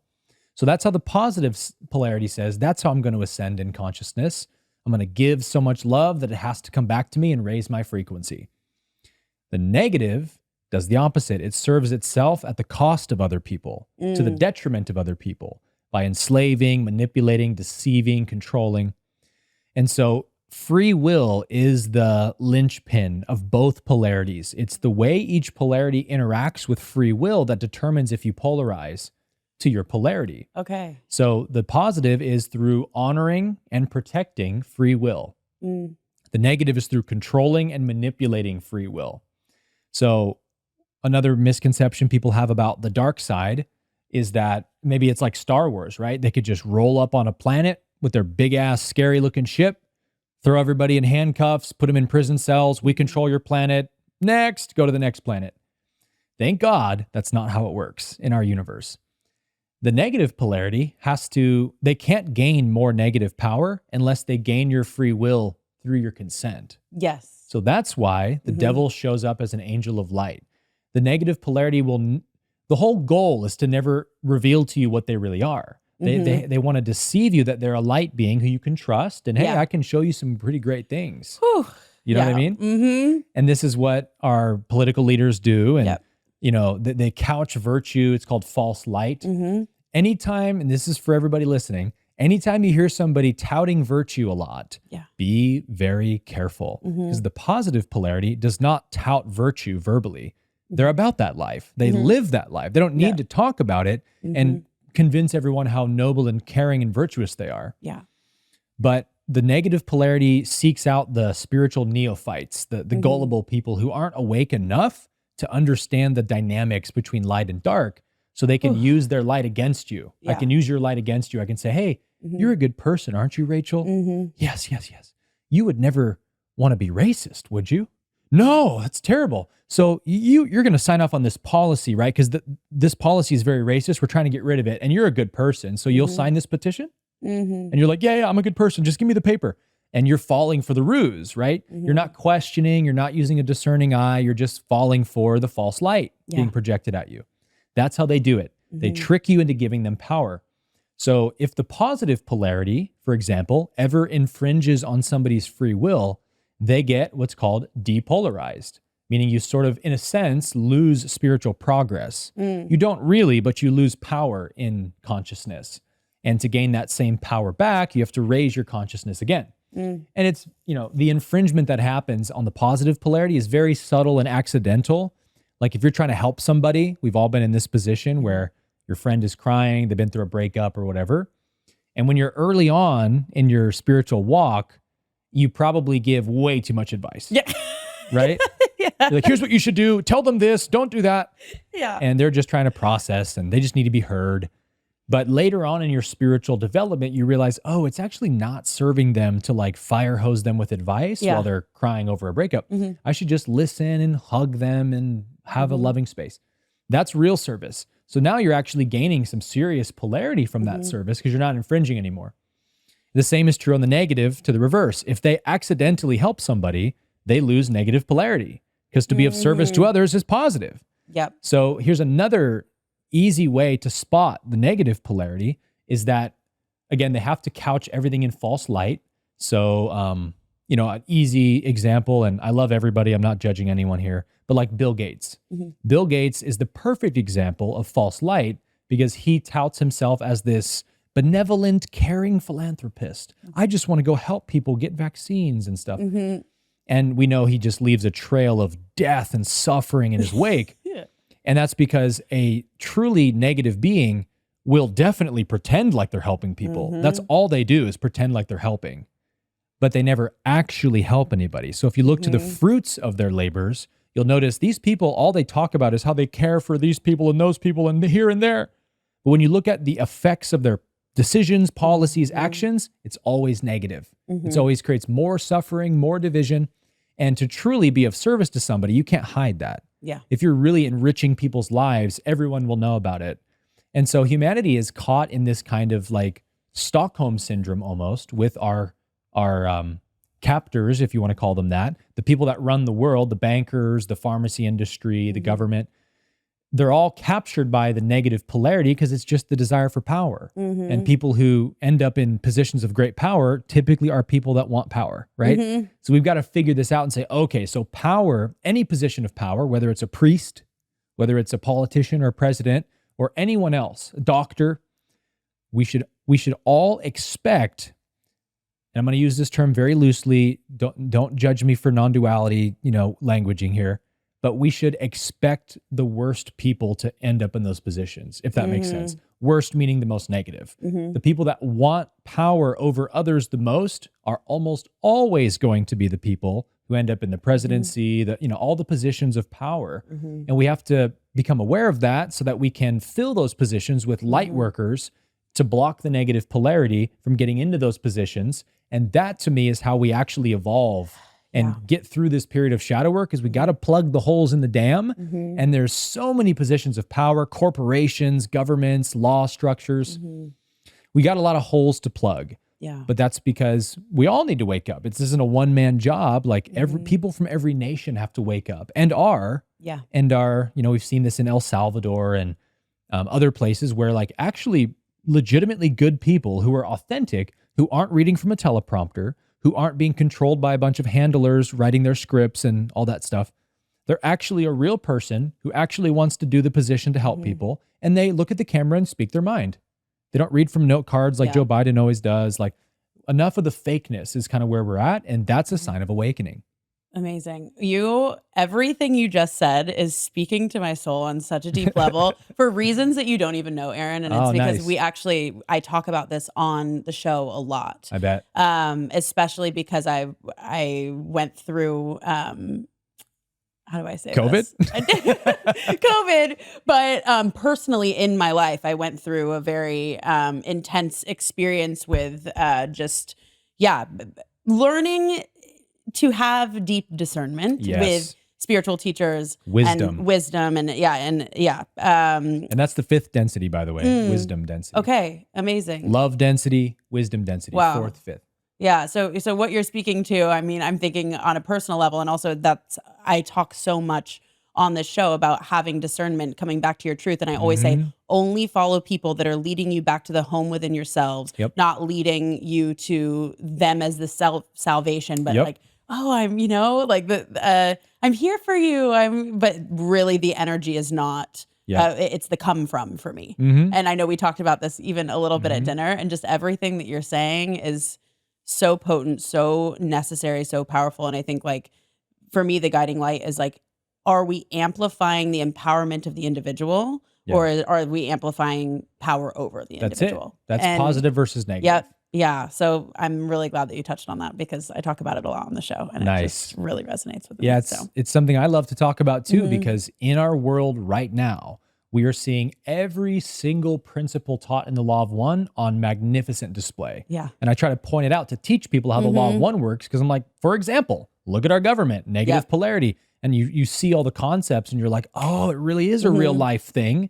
It's not just some esoteric idea in a book I read. Yeah, absolutely. And it's like the as above, so below, like the microcosm and the macrocosm. It's like we can probably see it in our individual lives with people that we know. We can also see it, on a massive scale of the government and how our society works, and just all of it. So it's really beautiful. So thank you for bringing that. And I feel like, gosh, there's so many different concepts. I'm like, we're gonna have to come on again. Oh yeah, so that we can go part 4, part 5. Part exactly. We'll go through each density for a full episode. But okay. So I want to talk about Kundalini before we wrap up today. And this could probably go really deep. Also, I know we'll try not to. We'll try, but we'll see. Try not to go deep, guys. Don't worry. Where it goes. We'll see where it goes. So. You actually were, I shared with you before we came on that I ended up finding a video of yours, I think like a year and a half ago, when I was searching for my own answers of what was happening to me. Which is exactly why I made that video, by the way. So thank you. Yeah, I appreciate it. And here we are. Yeah, I think I actually sent it to my mom, and I was like, Mom, I think this is what's happening. Wow, cool. Bless my mom. She's been on a journey with me. What? Yeah, she's like, I believe Stuff anything now. Yeah, she does it. She's so open-minded, bless her. Good. But like, it's because of the path that I've walked that I think now she's like, you know what? I'm open. I'm just like, she's really open to it. Same now. for my parents, by the way. Which is so cool, right? Of It like is. how we end up walking a path, and it like opens their minds to Yeah, things. because they love us so much. Yeah. And they watch our progression. They're like, huh. Yeah, exactly. Interesting. That's totally what's happened with my mom and I. But before I go into any of my story, I'd love to hear, just even for you to share with the listeners in your words, what is a Kundalini awakening and what does that look like? Yeah. Oh boy. Yeah. Well, it's good we talked about everything we did, because the way I understand Kundalini now is fully through the Law of One lens. When I went through my Kundalini awakening, so I had that profound awakening in 2017 we talked about. And then it was 2021, I believe, when I had a full-blown, I call it a inner conjunction. Kundalini awakening tends to be confused for a phenomenon called the inner conjunction, which is the lightning bolt that shoots up the spine and you shake and convulse, and everyone thinks of that as, oh, they're having a Kundalini awakening. It's like, well, yes, but that's, by the time you're having that happen, you've been on the Kundalini is awakened a long time ago. That's a phenomenon where the charge has built up so much that it has to discharge. Interesting. We might have more to talk through about. the North Pole. Okay. Yeah. All right. We might have more to talk about. I have questions. I bet we probably do. We could easily do like a 4-hour podcast on Kundalini. Yeah, It's for sure. Incredibly dense topic. But since we talked about the densities, this will be the easiest way to understand it. Okay. I mentioned how every chakra has a body. So like fourth density beings. We talked about this at the dinner with extraterrestrials, right? The way that aliens look, when the classic alien look, the kind of triangular shaped head, big almond eyes, tiny mouth, tiny nose, very skinny, usually frail looking. When you look at an ET and you understand how the progression of consciousness works and evolution, you go, oh, of course they look like that, because they're evolving. Their brains are getting so freaking huge. Their heads are like 3 times the size of ours. It's like a baby's head, on a baby's body. Like a baby can't even touch its fingers together above its head when it's born, because its head is so huge compared to its body. ETs are like that in their fully developed state, because they're extremely psychic, extremely telepathic. They're tapped into energies and stuff that we can't even imagine. So they can levitate objects with their mind. Like, why do they need muscles? And you know what I mean? They don't need to have a tough, animalistic, physical body, because they could freeze you with their mind if you wanted to attack them. You know what I mean? They could Star Wars you any moment they want. So like the body gets skinnier and more frail because they don't need to be tough and animalistic anymore. Hairless, less animal-like. When we compare ourselves to monkeys, we're a lot more hairless than they are. So there's a progression happening. The eyes are really interesting to me because they have these huge eyes that take up like, a quarter of their head on either side, and it's all black. And you're like, why are their eyes always all black? Well, your eye is black too, and the iris is just a lot smaller than the ET's. Imagine if that iris, which is the part that actually takes in light, when you look at bright light, it shrinks to block out the light. When you're in darkness, it opens to take in more light. Imagine if your iris opened enough to take up the entire eyeball. If all you saw was black behind my eyes, I'd be taking in a lot more light, right? A ton more light. And being in this environment, I wouldn't even be able to look at the lights. It'd be overwhelming to me, right? Imagine an eye 3 times that size that's all black. So ETs are taking in the electromagnetic spectrum at a frequency we don't understand. It's so next level. So this is the way a 4th density body evolves. And Rob would call it a green ray body, meaning now their chemical vehicle that they incarnate into is not a yellow ray body, but a green ray body, which means it's moving more from a chemical body to a light body. So every density moves closer to the light body. And it's the beginning of 5th density that we officially have a full light body, a body that's just electromagnetic energy. And they can manipulate it with their minds, and they can look like a person, but they can also just be a floating orb of light. And it's interesting how, like in the Bible, when angels show up, they're always an angel of blinding white light will show up and speak to somebody. And Ra says 5th density light bodies are radiant white, and 6th density light bodies are golden. So you're like, maybe those angels in the Bible, some of them were 5th density ETs actually. But anyway, I digress. The reason I go through all of this to explain Kundalini is that to appreciate what it is, you have to kind of understand this context, because a Kundalini awakening is the awakening of your green ray energy in the nervous system. When you raise your consciousness enough by placing a demand on the heart chakra, when you strive to forgive people, when you strive to be of service and love people, you're putting a demand on this chakra to awaken and activate in your nervous system, because only the heart can actually do those things. So when you've placed enough stimulus on the heart to awaken, it will kick off this neurobiological event, which is an intelligence that's been placed within all of us by the Logos, that the next density of energy awakens in your body. So it's the awakening of the green ray body. And Ra calls it, in the Law of One, the dual activated body.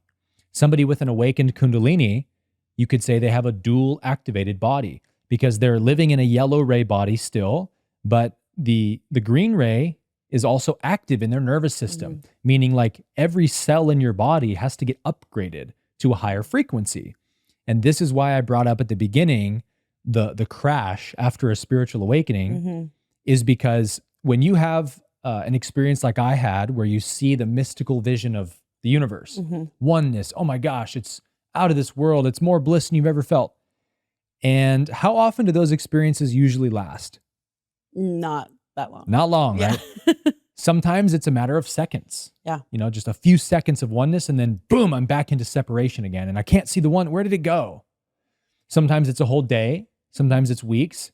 And on very rare occasions, it's permanent. That's because our 3rd density nervous system, the yellow ray energy, doesn't have the bandwidth to see oneness, because oneness is the 4th chakra. So it's like we're maxing out the RPMs in our nervous system when we're in a oneness state. And so we're sending a strong message. Again, we're putting that demand on the heart to awaken, and it does temporarily awaken. For most people on this planet, Rachel, like the heart chakra only activates for fleeting moments in their life. When they have a baby, when they're with a loved one, romance, right? Anytime you can genuinely love someone unconditionally, the heart will awaken. So that's why the universe puts families, together, because it's like most people would never experience unconditional love if they didn't have a child or something. Yeah. So everybody gets to taste it for the most part, but to keep that chakra on, you got to do some serious inner work. You got to clear up the obstructions in those lower 3 chakras. So when you do that, the evolutionary impulse in your body will, and it's unique for everybody, but it will kick off and say, oh, time to awaken the green ray body. And your Kundalini starts traveling up the spine, which is your green ray energy, traveling up the spine and slowly making its way towards the crown. And most people will never fully raise that energy to the crown. But technically, if you do, you would become a 4th density being, technically speaking, living in a 3rd density body.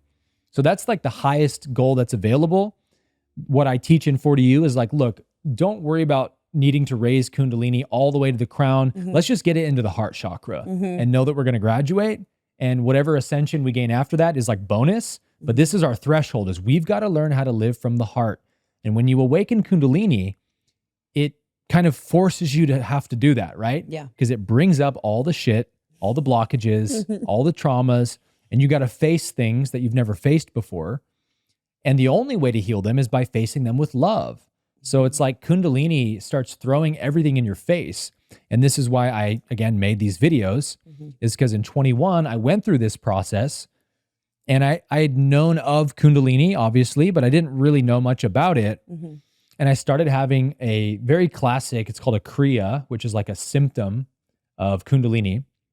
I call them volcano veins because all through the meridians of my forearms and shins especially would be this like burning hot sensation that started to happen. Did you have this? I had it in my hands. Okay, yeah. It would go through the hands to feet.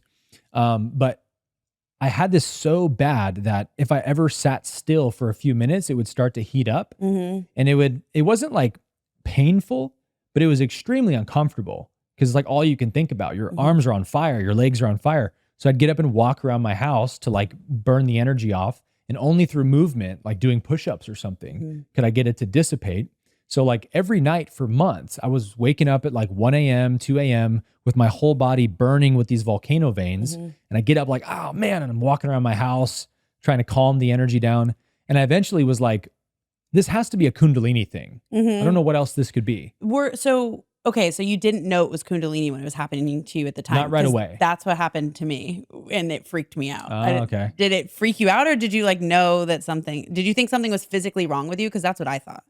At first I had those thoughts, but I knew like this has got to be a spiritual phenomenon. Okay. Because my life at that point was like, my house was an ashram. Like I was just all day, every day, spiritual disciplines, practices. So I knew this was some kind of spiritual thing. I thought maybe I'm gaining more energy in my body and it's just too much. Yeah. And then I was like, wait a minute, Kundalini. And so I started devouring every text I could get my hands on. And I saw these themes that made a lot of sense of Kundalini is the energy of love. Every text says it's the divine goddess, Shakti. And wherever Shakti goes in the body, she feels hot like fire. But when she leaves an area of the body, she leaves it as cold as a corpse. And it's an interesting phenomenon, but that's a hallmark of Kundalini activity in the body is you'll feel the heat in that area. And then when it goes away, you'll feel a coldness in that area. Okay. And that's because she's using up all the available energy in that part of the body. And so you end up with this cold, shivering feeling. And this is classic for people that have the inner conjunction. They'll shake and rattle and roll and scream and meet God and stuff. And then when it settles down, they start to shiver and they have to be covered in blankets. You see that Kundalini retreats and stuff. Yeah. So that's what happened to me was one night I'm with my girlfriend at the time, wife now, on the couch. She had just made dinner. We ate, it was like pho or something, I think. And I'm sitting on the couch watching Gaia with her, and I have restless leg syndrome really bad. Have you had that? And I'm like, like doing this, and I can't. And Selena's like, what's wrong? What's going on? And I'm like, I just have restless legs so bad. I don't know what's going on. And doesn't go away, and it gets to be late. I'm like, I guess I got to try to sleep somehow. And I go to sleep and Selena passes out and I'm laying on my stomach and just writhing in the bed for like an hour and a half or 2 hours. And I got so exhausted, I drifted off to sleep.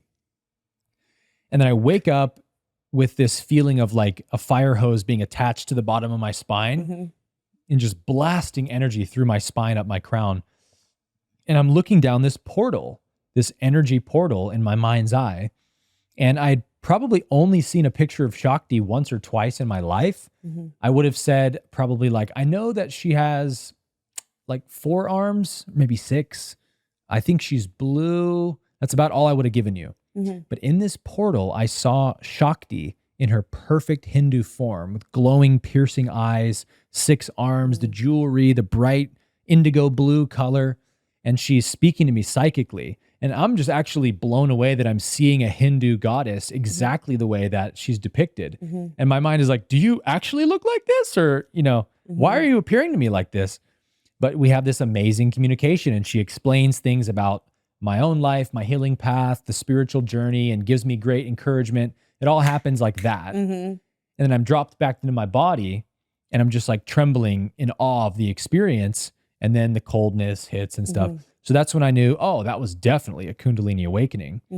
And come to find out that that was actually the inner conjunction I described, which is only part of an awakening. The awakening begins much sooner than that, especially when you start to have those symptoms. Even by that point, Kundalini's been active for quite a bit of time already. Wow. Okay. This is so cool and so interesting. And I do feel like everybody has such different experiences, but there's a lot of similarities. Because for me, it was electrical shocks. And so I thought... Those as well. So for me, I had something happen to my brain one night, and I don't want to go too into it, but I'll Have you share. told this on the podcast? Not really. There was a little bit, I've alluded to it, but quite frankly, like I'm just now getting more and more open to sharing this because it feels like even an edge for me because I was trying to figure it out for like 2 years. Yeah, wow. And I think I've finally gotten to the point where I've been like, okay, I'm landed and I'm landed in my body. But yeah, I took off a year of the podcast because a year. Yeah. And I did 3 full months in isolation to like fully be with this energy with a somatic therapist. You got to give us at least a cursory overview. Okay. All right. There is an episode actually that I did after the night that this happened, having absolutely no idea. Wow. Well, maybe not the night after. It was like maybe 3 or 4 days after, having no idea. And I thought I had had a stroke. So I had taken mushrooms and I had done mushrooms many times before. So it wasn't anything that... A lot of people have Kundalini Awakenings. Yep. So yeah, I learned that one. But it wasn't something out of the ordinary. It wasn't like I took a bunch or no hero's dose, nothing like that.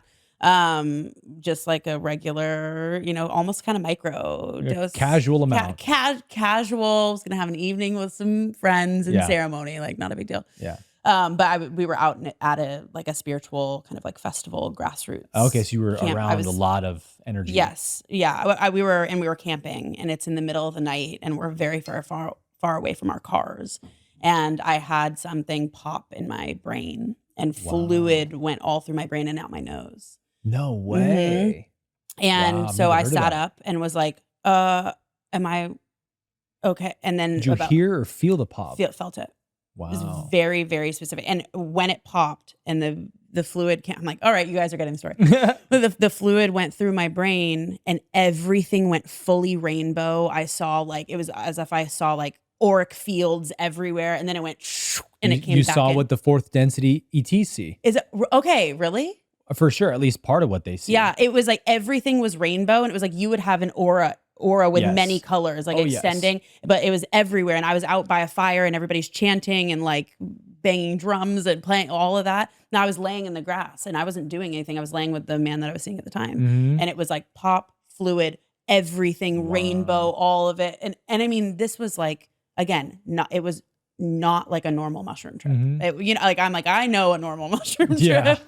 It was not that. Wow. And everything goes rainbow and then it all and comes back together. And I'm like, and I sit up and fluids coming out of my nose. What, clear? Clear. And I'm like, then about... Where was the pop? Like, kind of like, it felt like here, but like it was so. Yeah, okay. At this point, I'm not thinking this is spiritual, like at all. You're like, I think I'm dying. Literally. Yeah.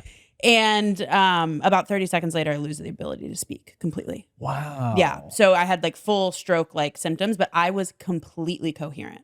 So I'm sitting here going, like, I think I'm having a stroke. I think I need to go to a hospital. And instead, nothing's coming out of my mouth. Yeah. So I'm thinking that, but then my brain is starting to intercept me with random words. And my brain is going, it's almost like it's fully reorganizing. My brain has melted. The neural pathways are not correct. Wow. So I'm trying to say, I think I'm having a stroke. I need to go to the hospital. But my brain is going, flower, Wednesday, grandpa, elbow, like full random words. You start speaking Mandarin or something? It was like completely, yeah, it's not a standard what you'd think a Kundalini Awakening is at all. And I had no awareness of this at the time. And so ended up being a very traumatic night because we're in the middle of nowhere. We're camping. All of my friends are also have taken mushrooms. Yeah. And that's a tough spot. It was rough. And, and I didn't, have the ability to speak again for about 3 hours. So this was going on for a long time. And I'm thinking I'm having a stroke or a brain aneurysm, especially because something just popped in my brain. Yeah. And so I'm freaking out.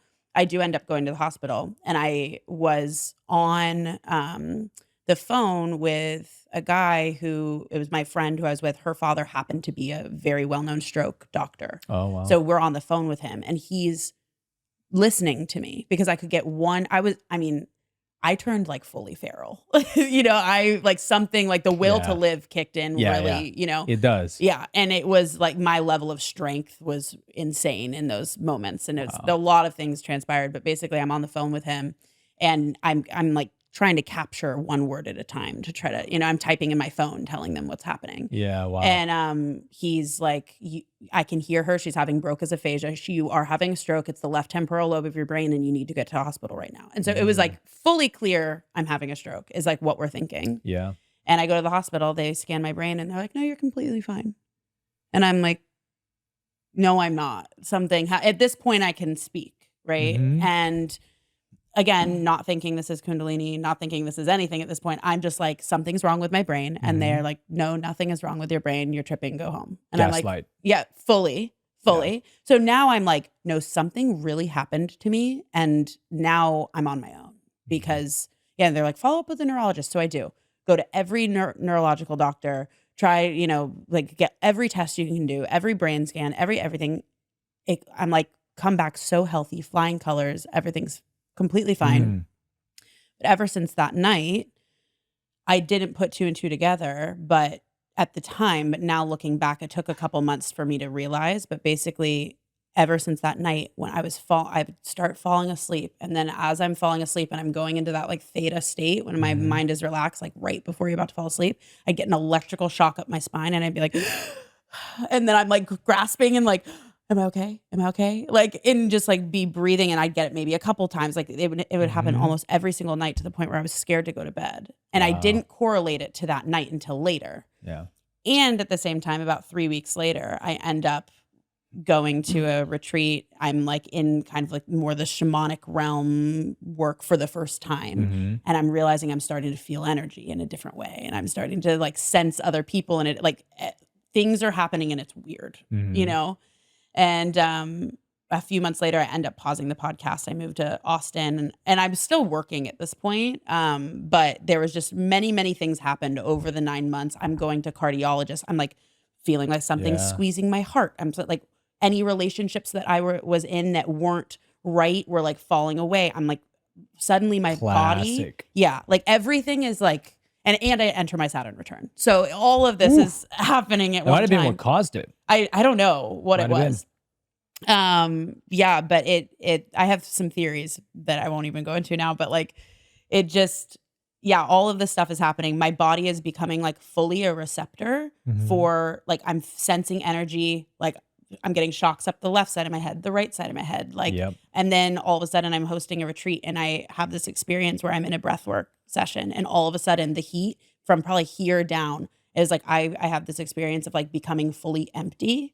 Like I'm no thought. Yeah. And my hands are like on fire and I'm just like walking around the space. And it's just, there was so many things that happened. And about 9 months after the thing happened in my brain, I had never done any medicine again. And I went into a medicine ceremony with this one woman who I deeply, deeply trust. Nobody had ever been able to explain what happened to me that night. Every doctor looked at me like I was crazy. So I just eventually had to like kind of surrender to trust that my physical vessel is okay. And this must be a spiritual thing that's happening.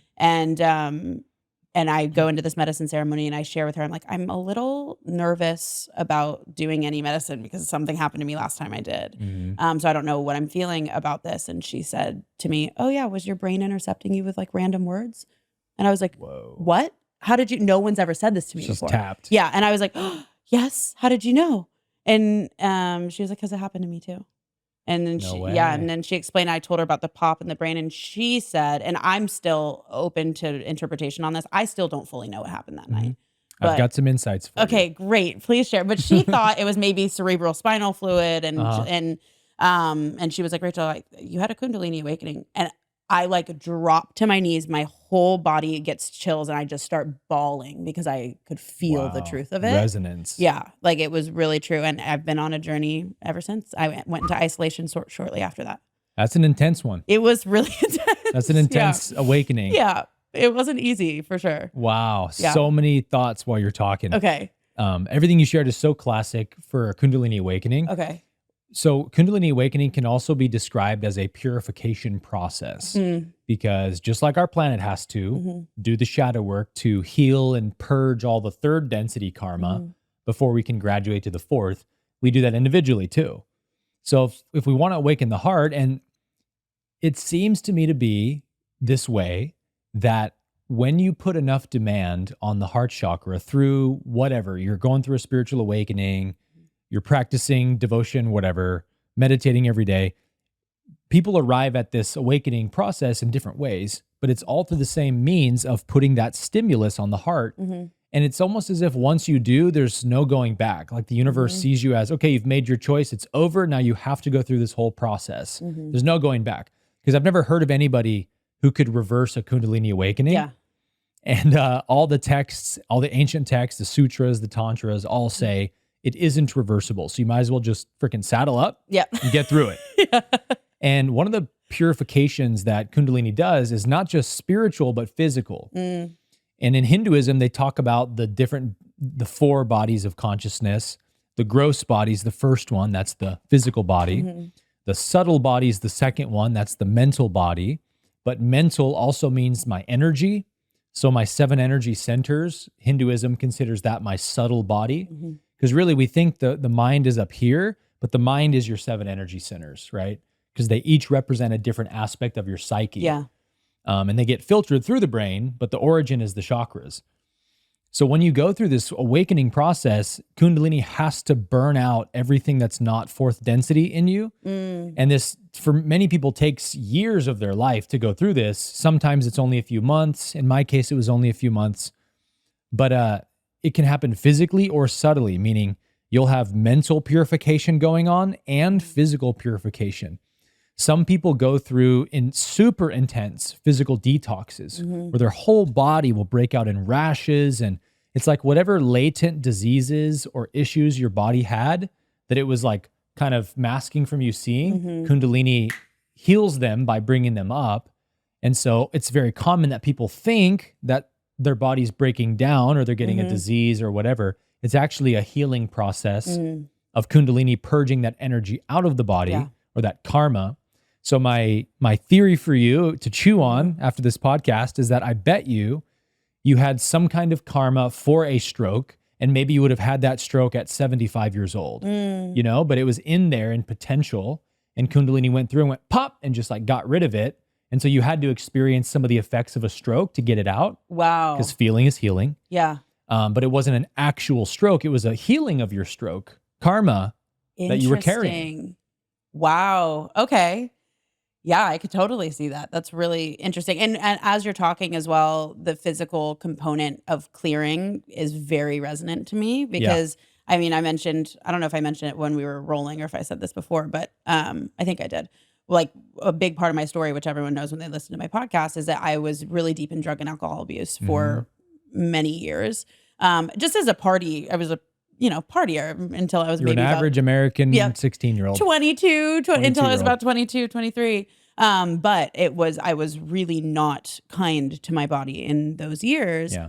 And also something else I share is a lot of people get to this work through the body, right? Like they are, working out and healthy and Right. all those things. And then they go from the bottom up. I was Yes. opposite. I went top down. So I went all mental first and still ignored my body. The body was the last thing to come for me. Yeah. And that was also because after my father passed, they put me on a lot of antidepressants, Xanax, all those different kinds of things. Boy. All of it. And I was deep into this work. I'd been into this work for about 5 years. I mean, this was 2.5 years ago when this happened. Mm-hmm. I had just turned 28 years old. And in my 28th year, I was still on an antidepressant. So that I had been on for years and years, even having done all this work, because I was convinced, the doctors told me, you need this because you're so traumatized and da-da-da. And when I turned 28, I was like, you know what? I don't think I need any of this. I don't think this is doing me any good. I think I'm in a system still. Don't do this at home. But I threw it all out at once. Mm-hmm. So I threw out birth control, cold turkey. 6 weeks later is when this happened. So I also wonder, because I went through a medical medium cleanse, and I'm like, all of it, and I was just on this body journey and all of this stuff, and I suddenly now all of a sudden became very aware of every sensation in my body in a way that I never had before. I lived so dissociated for so long. I'd gotten into somatic work, like all of this stuff, then to get off all of the medications, and I think it was just immediately like, boom. It sounds like you created room for Kundalini to finally wake up and start healing and purging things. Yeah. Because when you, like I said, it's not reversible, but the one exception might be sort of pharmacy drugs. Yeah. There are countless people in psych wards that have had Kundalini Awakenings, and they went to a doctor like you did, being like, what's happening to me? My body's freaking out. And the doctor's like, oh, you're losing your mind. Take these drugs. Yeah. And then when you take these chemical suppressants in the midst of this sacred divine energy awakening in your body, it's like two opposite forces colliding inside of you, and the negatively polarized chemicals try to snuff out the positively polarized Kundalini, and you get this battle inside of yourself, which usually means a lot worse physical symptoms will happen. All the suppression just compacts the issue, but it does put people in this dissociated state. And while Kundalini is trying to heal you of all your traumas, the chemicals don't let you actually release them because it dissociates you from them. So you have this really awful combination of Kundalini ramping up your distortions and the chemicals blocking them from leaving. And so you get people losing their minds, being put in straitjackets, and like, oh, poor person lost their mind. It's like, no, they were having an awakening, and you put them on a ton of drugs, and now they're stuck in this frontal lobotomy state until you get them out of here and get them off these drugs. And once people get off pharmacy drugs, I've seen this so many times through my own students in 40U, as soon as they get off the drugs, boom, Kundalini explosion. Yeah. It's so common. For me, I went to a Joe Dispenza event in 21, April of 21 with Jason Shirka, some other friends of mine. And I took my mom because she was starting to be open to non-Christianity based teachings. And she found Joe Dispenza and really liked his teachings. She was a big fan. I'm like, hey mom, I'm going to a private Joe Dispenza event. I'll buy you a ticket for your birthday. It was in September. And so we go and fly out to Mexico, and I'm sitting next to my mom and doing the breath work with her and listening to the lectures. And I'd heard all this stuff before from Joe, but I'd never like fully done the breath work. And this was a couple of months after that Kundalini experience I mentioned. And so we do the whole breath work, pulling the breath up really hard. He basically just does Kriya Yoga. Joe Dispenza does, which is spinal breathing. You breathe up, pull the energy up the spine, hold it at the third eye, lock the gut, lock the root, push the energy to the third eye, breathe out, and you breathe it out, and you do multiple rounds of this, and there's drums playing. So it's really intense, and you're pulling energy up really hard. And then he ends with 30 Bhastrika, fire breath. And so I do 30 fire breaths, and he says, once you're done, lay down and then exhale. And so I did. And when I exhaled, I felt this extremely painful electrical energy shoot down my arms, out my fingers, like Emperor Palpatine from Star Wars. That's how it felt. And I went, oh, like that. And I looked at my hands and I had my hands clenched because they hurt. It was like electrical shock through my hands. And my fingers started getting covered with these big bumps, these red bumps. There was like 4 or 5 on every single finger. And so clearly the energy had left my hands because there's all these exit points where these boils are in my hands. And they started itching really bad. But when I tried to itch them, they hurt. So I have to like rub them. And I'm like, what is happening? What is this? And I was trying to get to Joe to ask him, hey man, have you seen this before? Because I was showing everybody and they're like, what happened to your hands? Like, I don't know. But hopefully Joe knows. And I never got a chance to speak with him. And I'm leaving from the airport with my mom in the airport near Mexico City. And Joe Dispenza's right-hand admin assistant, her name's Kelly, super sweet lady. We had connected with her a bunch. She's at the same terminal. So we're like, hey, what's up? And so I'm like, oh, I get a chance to ask her. So I'm like, have you ever seen this at one of your events? And she was like, whoa, I can't say I have. But she went on this conversation of saying like, and she offered all of this up of her own accord. I didn't ask any questions. We were just talking about it. And she was like, there are a lot of people, especially in the Eastern traditions, Hinduism especially, who really see what we're doing as like very taboo and like not okay. Because the novelty is you can go to whether it's a Kundalini event or a Joe Dispenza event, and you can do this intense breath work that will force an interconjunction because you're building up this charge in the root through all the spinal breathing, and you'll have the full experience, but then you get kicked off on this insane process of Kundalini Awakening. And every retreat I've seen or been to is like this. There might be exceptions out there. I'm fully open to that. But every Kundalini-based retreat I've seen where they do this phenomenon, it's called Shaktipat. Sometimes a guru will like touch someone's head and make their Kundalini awaken. And then they're on the floor shaking. And it's so cool. They're getting videos of it and posting on Instagram. Look at our retreats. Everyone's blasting off. And then it's like, what happens when all these people go home? Yeah. And the demons come out of the closet. And that's what happens to people is they lose their freaking minds because you wake up this insanely charged frequency that you may not be fully ready for. And then you think you're losing your mind, you're having a stroke, you're dying, whatever. And you go to a doctor, you get put on drugs and you're toast. Yeah. So I saw this problem through Joe's event and other things. And I'm like, humanity needs a resource because there's a lot of people who's awakening their Kundalinis. It's pretty remarkable to think about it because when you read the Tantras or the Sutras or Gopi Krishna, they talk about Kundalini, 1,000 years ago, 3,000 years ago.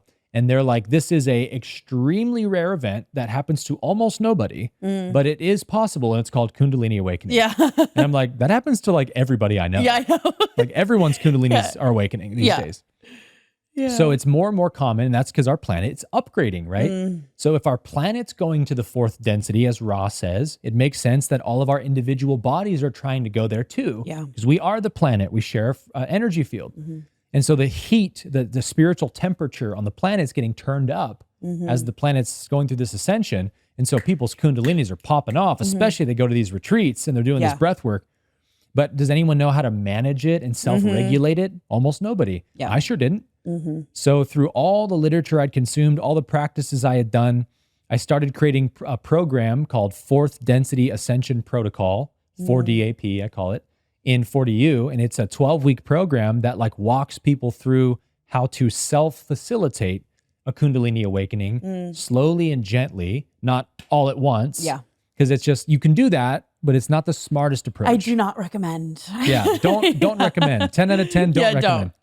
Yeah. So yeah, it's something that I think humanity needs to get more aware of, that this is a very real phenomenon. There's nothing woo-woo about it. It's completely biological. And when scientists, and there's been some study on it, Joe Dispenza has done a lot of good research on it, but when scientists finally realize this is a true phenomenon and start studying it, I think it's going to reveal a lot of the principles we've been talking about here today. Yeah. Wow.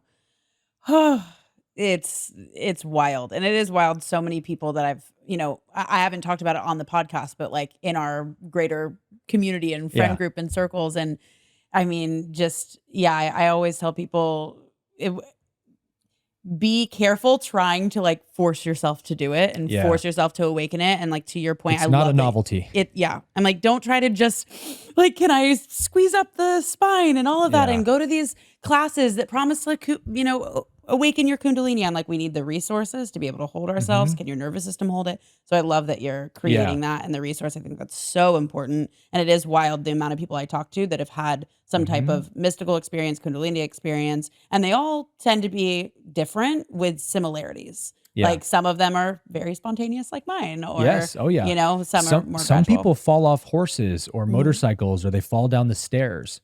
Wild. And if you land on your tailbone in such a way, and it's funny because this is a hatha yoga practice where they get into the asana position and they lift themselves off the ground with their hands and then slam their butts on the ground to try to, it's called the Kundalini gland or the Lushka's gland. It's at the very end of your spine, like tailbone. And it holds apparently the neurons that signal Kundalini. And if you jar it enough, you can have an inner conjunction. And some of the retreats do those techniques. Mostly it's through breath work. But my experience at Joe's event was that I had this really painful event happen, and very like scary and shocking. And like nobody gave me any support. I was trying to get support. I was asking around. Nobody knew how to help me. I'm like, this is a problem. Like, and I love Joe Dispenza and his work. He means well 100%. It's just like, we got to deal with the reality of this situation, that we can't just fry the circuit boards on people's nervous system and then send them home and say, peace, have fun, and give them no support of like, here's what actually just happened to you. Here's some things you're going to want to do to ground your energy and integrate. That's equally or more as important, as the conjunction itself is. Yeah, 100%. And creating the safety in your body and the understanding and having the context. Because when you're having these experiences, I mean, they're intense and they can be very confusing, and no Western doctor is going to tell you anything. Gosh. Like, just don't even go. Do not go. don't go. If you even think you're having a Kundalini symptom, do not go to Western medicine. Probably don't go for almost any reason, actually, but especially not. I would agree now at this point. Especially not that reason though. 100%. I went to the doctor and was like I'm like, something's squeezing my heart. I feel something really weird with my heart. And this was during that 9-month period. And they put like a heart monitor on me and for like a week, and they were like, no, your heart's completely fine. And I'm like, and I had said like, I'm getting like electrical shock. Like, is that like something? And they were like, looked at me like I was literally crazy. They thought I was, I think, a hypochondriac or something, like putting, you know. And then what's interesting is I had a relationship with someone in my life that I would say had a negative polarity situation going on. Nice, a good catalyst. Great catalyst. And my life was very intertwined at that point. And the day, like something was like squeezing my heart and it was getting more and more and more. And then the day after I severed ties, woke up, it was completely gone. Wow. And so just like my body literally was just becoming a receptor for different, like I was feeling it in different ways. So that's a phenomenon that I like to call, it's not like called anything, but called heart field expansion. Wait, so this is a thing? Oh yeah. Oh, okay. It's an aspect of Kundalini awakening because you're awakening the heart chakra. And so I mentioned each chakra has a physical body in the densities of the universe. Well, it also has an aura around your body in that, like the root chakra has a red ray aura. And then slightly greater than that is the orange ray, slightly wider than that's the yellow, greater than that's the green. And the auras stretch out farther and farther as you go higher up the chakras. And the green ray energy aura that we have when you awaken it is around 3 to 5 times larger than the yellow ray. It stretches out 3 to 5 times farther. And that's because the heart gives us the ability to connect and feel empathy. And like you mentioned earlier, you were able to start feeling other people's feelings very accurately and like sharply and almost overwhelmingly. Yes. The tie that you had, heart field expansion, if I could describe it, is the increased sensitivity that you get from an empathic lens. Meaning if you're with somebody negative, it's like, now it's like crushing and almost unbearable to be around their energy because your sensitivity is way higher. Yeah. When you're around somebody full of light, it's to the opposite effect. You're like overwhelmed with the love. And heart field expansion happens as Kundalini progresses up the spine. Your green ray aura stretches out farther, which is actually sometimes felt physically in the heart, like palpitations, a squeezing, a pressure. And combined with this weird, almost like you're on MDMA, where you're so tuned into other people and your feelings of love and camaraderie are always there. And then when you're with negative people or around somebody that's suffering, it's like it's unbearable. And this is the other way that a Kundalini awakening can psychologically disorient people. Yeah. Because it takes time to stabilize in that new dimension of awareness where you're extremely tapped into people's feelings and your environment. You can walk into a room and there's negative energy impressed on the walls from whatever horrible events happen there. And you just feel terrible in that space. You're like, guys, I got to get out of here. And they're like, oh, Rachel's so sensitive. We can't even take her anywhere. Yep. You know, all of those things are signs of heart field expansion. Wow. You're clicking so many things for me in my journey. So thank you. We're clicking today. We are clicking so many things. I could keep going forever. I can't believe we made it 2 hours. So this has been such an amazing conversation. I literally could ask you so many more questions. You're incredible. We'll do a part 2. So brilliant. And thank you for even clicking some things into place for me today that in my own journey, this has been amazing. And I've just loved our conversation. So thank you so much for coming on. Yeah, it's such a fun conversation because I don't get to talk on this level on these topics much. Most of the hosts that will interview me about Kundalini either haven't been through it or don't know much about it. So to go through someone else's experience and then see all the concepts I know are true apply to your experience is like such a fun, satisfying conversation. It's amazing and such a gift to me too, to like it. So thank you. Because I've been and your audience. Yeah. And my audience. So thank you so much again. For all of your wisdom, for the path that you're walking, for the integrity that you hold, for what you're doing in the world. I just so appreciate you and so glad that we're connected now. Yeah. We'll definitely have you on for part 2. And where can everyone find you? What's going on in your world right now?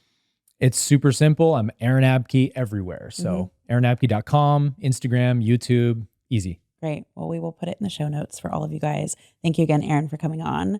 Thank you so much. Yeah. All right, you guys, if you loved this episode, I hope you did. There were so many nuggets of wisdom in this. Definitely share it with a friend. You're probably going to have to re-listen to it a couple times because there is so much wisdom in here. And as always, I love you guys so much, and I'll see you in the next episode. Thank you for listening to the It's Fucking Spiritual podcast. I am so glad that you're here. And if this episode resonated with you, I invite you to share this with a friend that you feel needs to hear it. And if you are really feeling the love and support for this show, this podcast thrives off of your listens and your reviews. So I would love if you could leave us an honest review. We would love to hear your feedback, your thoughts, your questions, and it helps us get this podcast in the hands of more people and would mean so much to me to receive your support. So thank you.